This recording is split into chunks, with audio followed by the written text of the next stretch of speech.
they get a greater outcome because they're assigning meaning to the act, and that's when the prefrontal cortex gets into it. You start doing that enough times, it's no longer about the event. Hello and welcome to the Pacific Channel, where we discuss the law of attraction, how to manifest anything you want, meditation, and more. I'm your host, Steve Doherty, and in today's video, someone asked Dr. Joe Dispenza a very important and intriguing question that requires some deep thought. Dr. Joe gives an excellent answer, but I would like to help clarify his answer, which I hope helps you to manifest whatever you want easier than before.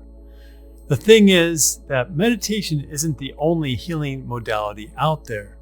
For the last 20 years or more, I've been researching self-help, energy healing, and the law of attraction. I have read many self-help books on the topic, spent thousands of dollars on workshops, seminars, and courses, became a certified EFT practitioner, trained as a life coach with Coach U University, facilitated many healings, led healing groups of doctors and nurses, coached many people, and have written dozens of books on the law of attraction, self-help, meditation, and energy healing as a ghostwriter.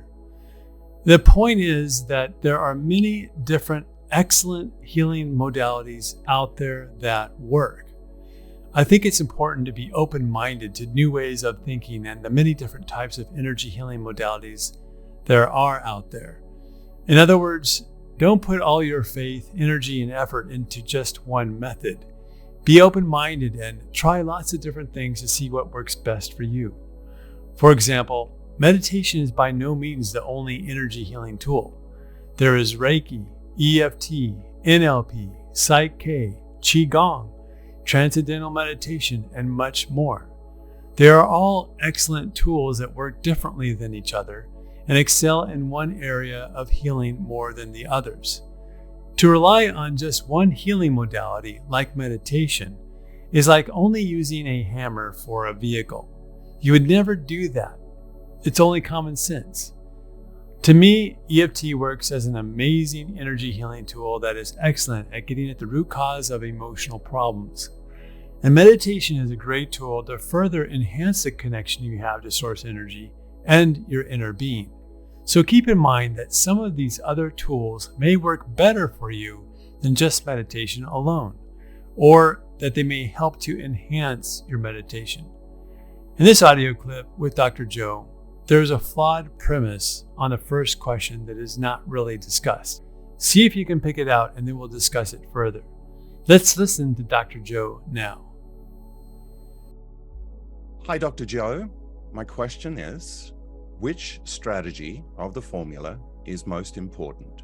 Intentionally doing something or surrendering without expecting a result? What if we don't see synchronicities? How do we know if we're doing the right thing? Okay, I love the question. I think about this often in my own personal evolution and my own journey. I think there's such an incredibly delicate balance between intention and surrender. I think it is a razor's edge. It's a tightrope. And intention is a function of the brain, right? Getting clear on what we want,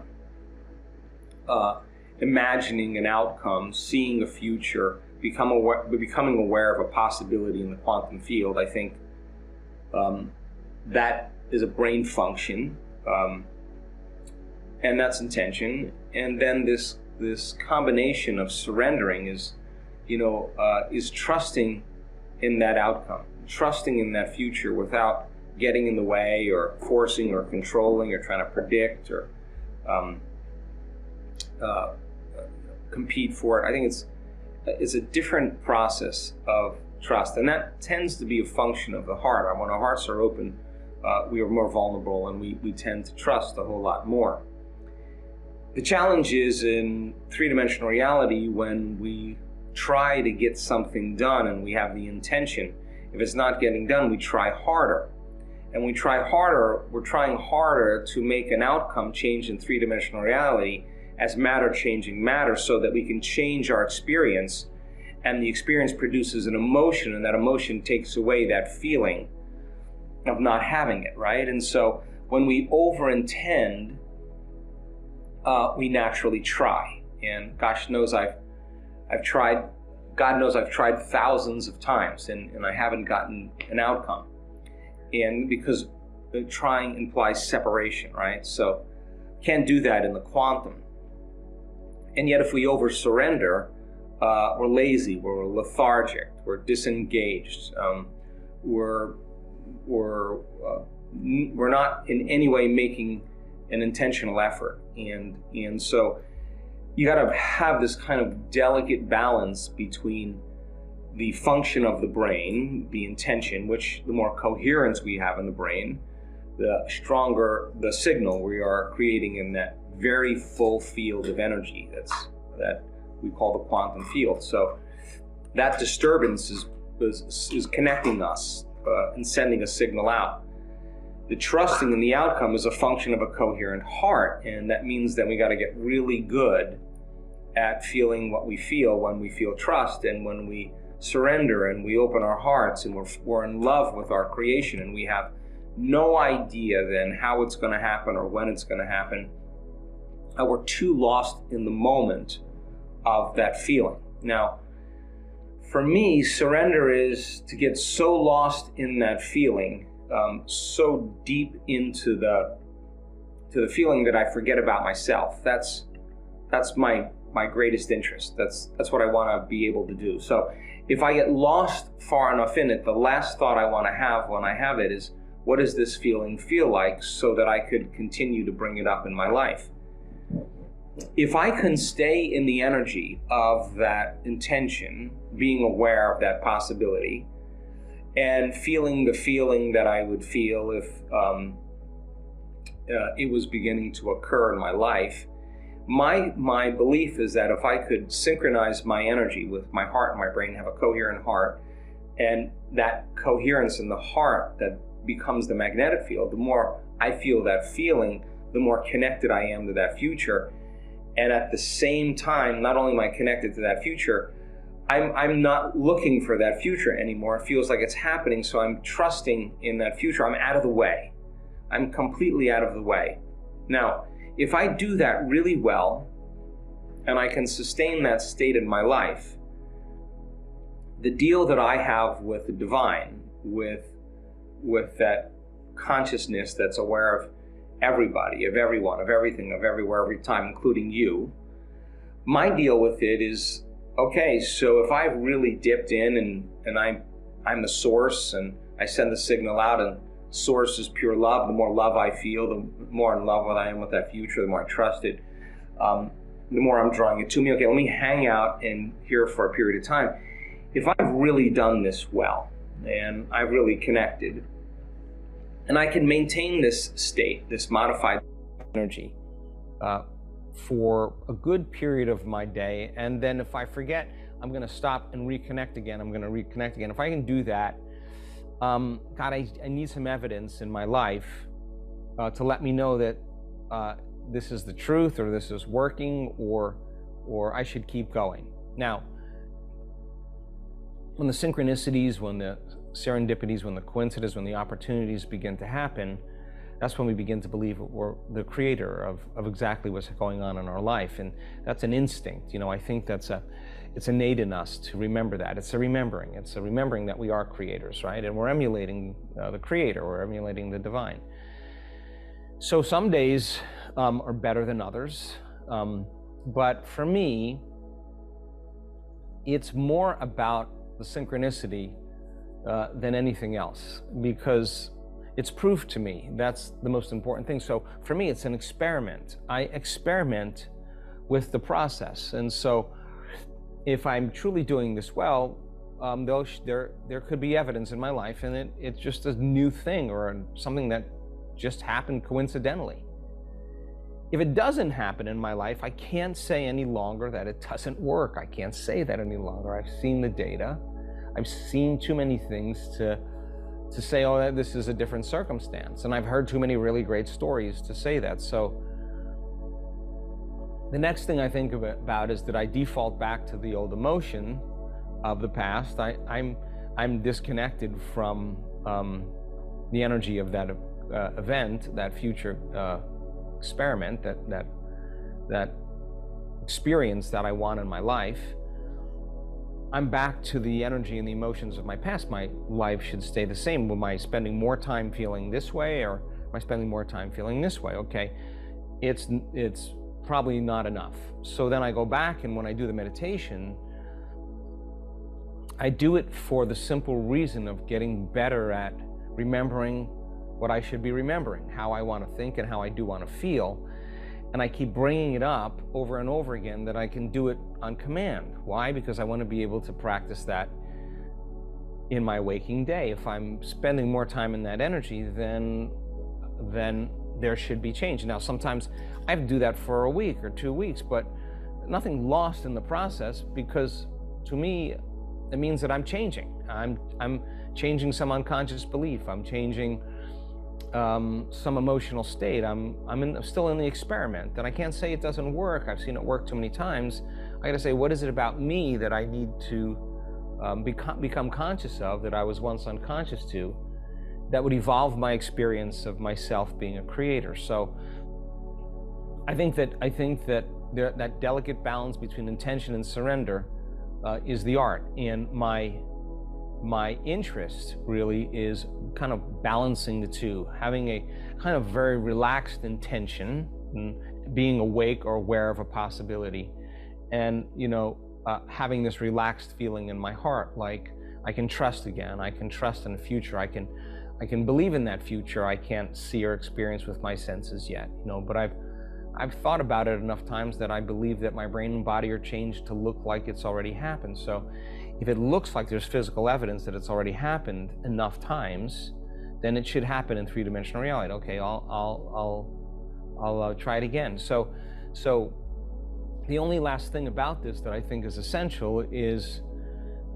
that if you're doing the work and you forget what you're doing and why you're doing it, you'll assign less meaning to the act, and you won't get the outcomes that you desire. And when you assign meaning, you turn on that prefrontal cortex, and now when that system switches on, the executive function switches on, you mean it. And you're very decisive, you're very clear, you're very intentional, you're very creative, you're very trusting, you're very innovative, you're speculating. This is a really wonderful state to be in. And so if you forgot the what and the why in your meditation, and you're working on a health condition, and you want to change your gene expression, you better understand what you're doing when you're feeling those emotions. You got to say, when I feel these elevated emotions, my body's got to believe it's living in that new future, that environment where I am healed. Okay, and genes make proteins, and proteins are responsible for the structure and function of my body. And if I could signal genes, the expression of proteins is the expression of life. Okay, now I really want to do this meditation because I want to signal genes. When people do that, they get a greater outcome because they're assigning meaning to the act, and that's when the prefrontal cortex gets into it. You start doing that enough times, it's no longer about the event. It's about your change. It's about what you want to be able to do that, and you want to get really good at the effort. And when you get lost in the effort, then there's a surrendering that takes place where you're not looking for the outcome any longer because you feel like it's already happened. That's a good place to be. So I don't think there's an end to it. I mean, I'm always in the process of discovery around it. I'm always playing with the idea. I'm always challenging myself, but I think it's really important to make it fun. I mean, it's really important to play with it a little bit and be curious, and to really build that model. So make sure you have meaning also behind the act of creation. So first, did you pick out the problem in the question? What was the question again that this person asked? He asked, what strategy in the formula of manifesting what you want is most important? Intentionally doing something or surrender? The problem with the question is that intentionally doing something is not intention. Intention is all about focused thought, not action. Am I splitting hairs here? Perhaps yes, but splitting hairs may help you to understand how the law of attraction really works. We have to separate intention from action, and the question really doesn't do that. Intentionally doing something, which was part of the question, is not the same thing as using the power of intention or visualization or mental rehearsal, as Dr. Joe explains it. Intention comes first, and then following your gut instinct on what action to then take comes second. Here's the thing that I really want to say here that isn't being discussed in this conversation with Dr. Joe. Just as how without contrast, there would be no photograph, without the contrast in your life, there would be no creation. In other words, the bad things that happen to you serve a valuable purpose. What purpose is that? It does two things. Number one, it helps you to clarify what you want. And number two, it shoots powerful rockets of desire out into the universe or the quantum field for what you want. The point is, the universe already knows what you want. It's not stupid. It doesn't have to be reminded 10 times a day. And when we work hard to explain to the universe what we want, we actually sabotage the results. And I think this is the problem that most of us have. That's why I think that surrender is a little bit more important than intention. But it is very, very close. Both are important. But Dr. Joe is right too. I'm not saying he's wrong. I'm saying that for some of us, we are trying too hard.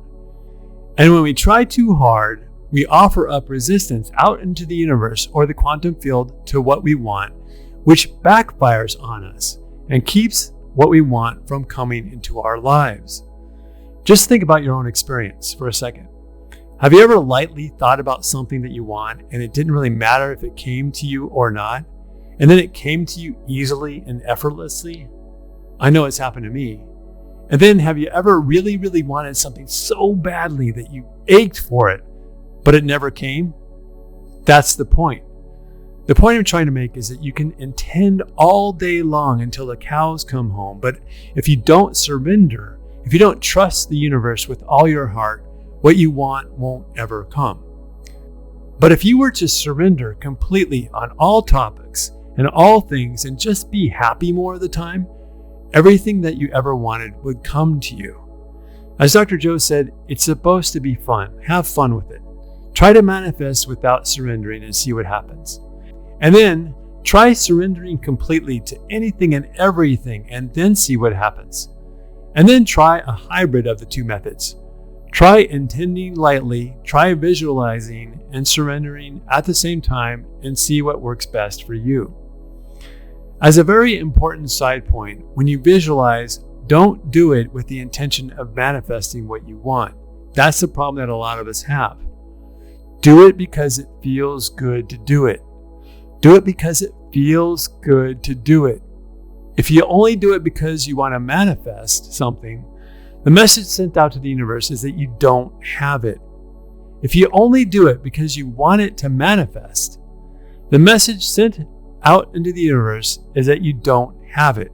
It's a message of separation. So you'll keep on manifesting the not having of it. In essence, in summary, the best advice for you to follow is your own advice. Tune yourself to your own inner wisdom. Don't look outside of yourself for answers. The answers are in you. But what I think is, if you're going to err on the side of surrender. But that's just my opinion. Do what works best for you. If you like this video, please like, subscribe, and share it with your friends and family. But maybe only share this one with those who you know are into the law of attraction, because honestly, this is a rather deep dive into how the law of attraction works. Thanks for watching, and until the next video, stay positive.